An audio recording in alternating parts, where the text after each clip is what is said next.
தூத்துக்குடி மாநகராட்சி வடக்கு மண்டலம் இன்றைய தினம் 11வது மக்கள் குறை தீர்க்கும் முகாம்.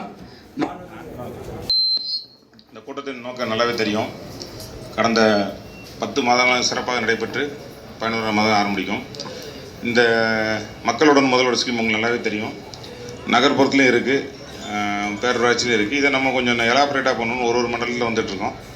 இந்த நிகழ்ச்சியில் நம்ம ஆணையாளர் இருக்கின்ற துணையாளர் அவர்களே மற்றும் இது புதியதாக வந்திருக்கு, நம்ம எல்லாம் போஸ்டிங் ஃபுல்லாவது புதுவாக நம்மளுக்கு வந்து சிஇ சார் இவங்க தான், சீஃப் இன்ஜினியர் அவர்களே, மற்றும் அந்த சிஹெச்ஓ மேடம் இப்போ தான் பார்த்துருப்பீங்க, அவங்களும் புதுசாக வந்திருக்காங்க. மற்றும் மண்டல தலைவர் அவர்களே, இங்கே ஒரு ஏசி உங்களுக்கு தெரியும், எஸ்ஓ நம்ம பிளானிங் டிபார்ட்மெண்ட் தெரியும், அனைத்து மாமன்ற உறுப்பினர்கள் நீங்கள் எல்லாம் உங்களுக்கு மே மாதம் ஆனாலே தெரியும், கொடை பங்குனி கொடை, அதனால் நம்ம துணை மேலிருந்து எல்லாம் நிறைய பேர் வெளியே போயிருக்காங்க, வந்திருக்க அனைவரும் நன்றி. பொதுமக்கள், பத்திரிகையாளர் நண்பர்கள், நம்மளோட ஒர்க்கர், சானிடரி ஒர்க்கராக இருக்கட்டும், அனைவருக்கும் வணக்கம் தெரிவித்துக் கொள்கிறேன். இந்த கூட்டத்தின் நோக்கம் உங்களுக்கு நல்லாவே தெரியும். இருந்தாலும் கொடுங்க, அதில் வந்து ராட்டிஃபிகேஷன் கொடுத்து சேர்த்துக்கிட முடியும். ஆனால் ஏன் சொல்கிறேன்னா, மக்களுக்கு என்ன தேவையோ, ஏற்கனவே வந்து தமிழக முதலமைச்சர் அவர்கள் தமிழ்நாட்டில் ஆட்சி செய்ய ஆரம்பித்து எங்களோட தலைவர் கழகத் தலைவர் 4 ஆண்டு முடிஞ்சு இன்றைக்கி 5வது ஆண்டு விழா, 5வது வருஷம் ஆரம்பம் வர. இதில் வந்து என்னென்னா மக்களை பணியாட்டம் தான் அவரோட உத்தரவு. அதுபடி பல்வேறு திட்டங்கள் மக்களுக்கு என்னென்ன வேணுமோ நேரடியாக செஞ்சு கொண்டு வந்துட்டுருக்கோம். எந்த ஒரு குறையும் இல்லைங்கிறதுக்கு வந்து நேராக சொல்ல முடியும். ஆட்டோ விளம்பரம் வச்சு அடிக்கும், நேரடியாக வர சொல்கிறோம். இது மட்டும் இல்லை, அலைய வேண்டாம்னு சொல்லி இன்றைக்கி டிஜிட்டல் மார்க்கெட் மாதிரி ஆன்லைனில் கூட கம்ப்ளைண்ட் கொடுக்கலாம். என்ன கம்ப்ளைண்ட் வருதோ உடனே நம்ம சானிடரி ஒர்க், அதாவது குப்பை சம்மந்தமான பிரச்சனைகள் இருந்தால் உடனடியாக நம்ம பணியாளர் உங்களை வீடு தேடி வருவாங்க.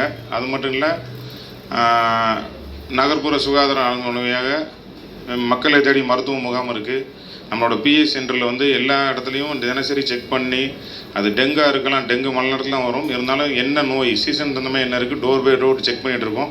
இப்படி மாநகர மக்களுக்கு அரசாங்கத்தால் வழங்கப்படக்கூடிய அனைத்து அடிப்படை தேவைகளும் கிடைத்து கொண்டிருக்கிறது. அது மட்டும் இல்லை, இப்போ இன்று உங்களுக்கு நல்லாவே தெரியும், நல்லா சிறப்பாக போயிட்டு வந்தோன்னா குறை சொல்கிறதுக்கு ஒன்றும் இல்லை. அது எதிர்கட்சியாக இருக்கட்டும், மாண்ட கட்சியாக இருக்கட்டும், எல்லா கட்சியும் ஒன்றும் இல்லை. தவறான கருத்துக்கள், நான் ஏற்கனவே சொன்ன மாதிரி சமூக வலைத்தளத்தில் ஒரு தவறான கருத்துக்கள் சொல்லுவாங்க. அதுக்கெல்லாம் முதலமைச்சர் சொன்ன மாதிரியே தான் நானும் கருத்து சொல்கிறேன். அவர்கள் சொன்ன மாதிரி ஊக்கம் வந்து நீங்கள் கொடுக்க பொதுமக்கள் இருக்கும், பத்திரிகையாளர் ஊக்கம் கொடுக்க இன்னும் 100 மடங்கு தான் வேலை செய்யும். அந்த செலவுக்கு அஞ்ச மாட்டோம்.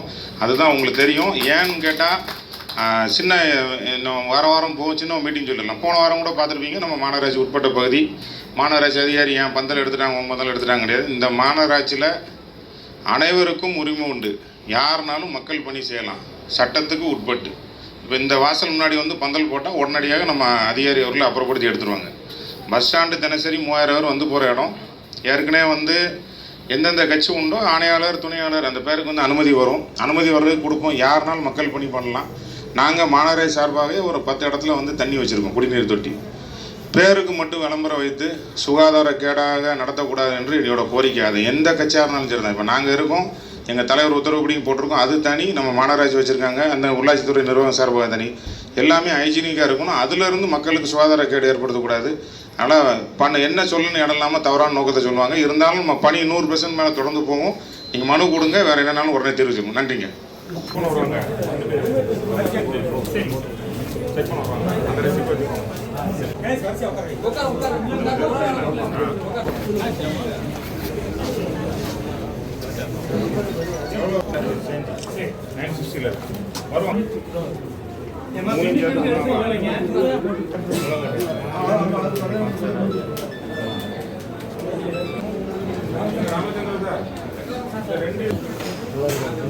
மேனுவலில் க்ளீன் பண்ணுறதுக்கு ஆள் இறங்கக்கூடாது, மிஷினை வச்சு தான் க்ளீன் பண்ணணும். நம்மளோட சட்டத்திட்டம் உட்பட்டு சுப்ரீம் கோர்ட் கைட்லைன்ஸ் படி கொடுத்துருக்கோம்.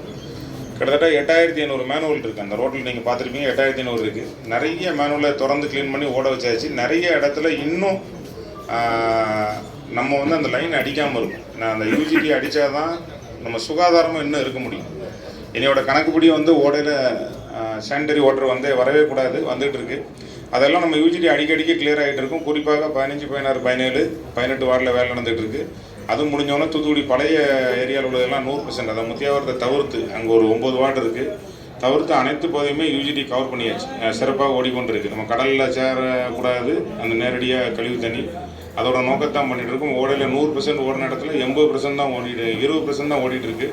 இதெல்லாம் நம்ம சானிடரி வாட்டர் போயிட்டுருக்கு. அதில் தான் நம்ம மரம் உயர முடிச்சிடலாம் தைரியமாக. முதல்ல 2 வருஷம் முன்னாடி சொன்னேன், பயந்தீங்க, யோசிச்சிங்க, அடிச்சாச்சு. இப்போவும் நம்ம எஸ்ஓ டீம் எல்லாமே வந்து அவங்கள வந்து வீட்டுக்காரங்கிட்ட அறிவுறுத்துங்க. அதாவது மாலில் ஓட போகுது, அது ஓடையில் வரப்போது, ஒரு நாள் 2 நாளில் கிளியர் ஆகிரும். நம்மளோட வீட்டில் யூஸ் பண்ணுற கழிவு நீரோ நம்ம பாத்திரம் இருக்கிற தண்ணியெல்லாம் யூஜிட்டில் போனால் அது உரத்துக்கு செயல்படும். அது சிறப்பாக செயல்படுன்னு தெரிவித்துக் கொள்கிறேன். இந்த மனு 546, அதாவது இந்த மாதம் சேர்க்காம 10 மாதம் உள்ளதில் இந்த நார்த்து மண்டலில் 0வாக இருக்குது. கிட்டத்தட்ட 4 மண்டலில் சேர்த்து 2000 வந்திருக்குன்னு சொல்லியிருக்கேன். அதனால் தகவல் தெரிவிக்கிறேன். நன்றி.